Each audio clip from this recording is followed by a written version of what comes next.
Okay, so this is a request that I got in from a subscriber. He wanted to know how was I able to make this waterfall that you see right here.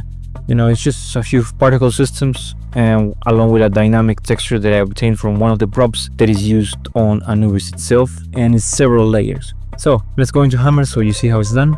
So basically here you can see it. Here we have this layer, and then we have a second layer, a third layer, a fourth one, and even a fifth one. And each of these layers is just a transparent dynamic texture that gives the illusion of water falling through.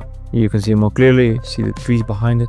And then the other thing that I have are particle systems called water splash droplets, Waterfall Anubis. There's this other one as well, Waterfall base. Now be careful, because the more particle systems you add, people might be negatively impacted on terms of frames per second, depending on how many of these particle systems you want to add.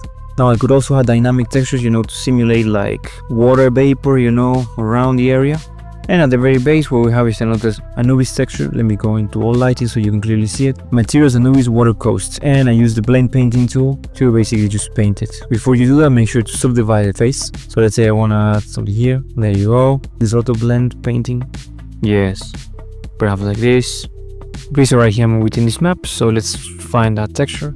There you go. Waterfalling 02 VMAP. I'm gonna unlock textures. I'm gonna press Q. Goes like this. Then lock textures again. And now let's enlarge it. So now with the object selected, because I want to give this a bluish color or whatever color you need, I'm gonna right click, select object, create model from selection. So I'm gonna call it obviously inside the add-on folder, models, call it waterfall. And now this prop static, I can give it a color like this. See? Well, let's make it, I don't know, bluish, to simulate water. So now you duplicate the prop static and you will give it a different color, slightly greenish. And now let's duplicate this one again, and maybe the one in the front.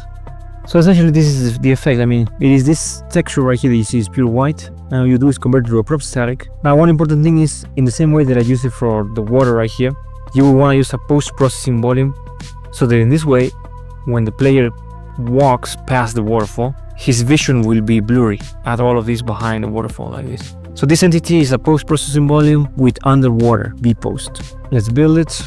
Okay, so here's the waterfall. You can clearly see it. And now when I'm past the waterfall inside the post-processing volume, my vision goes blurry, as it should, right? Which of course adds to the illusion that this is a real waterfall. Yeah, that was it for the waterfall. Thanks guys.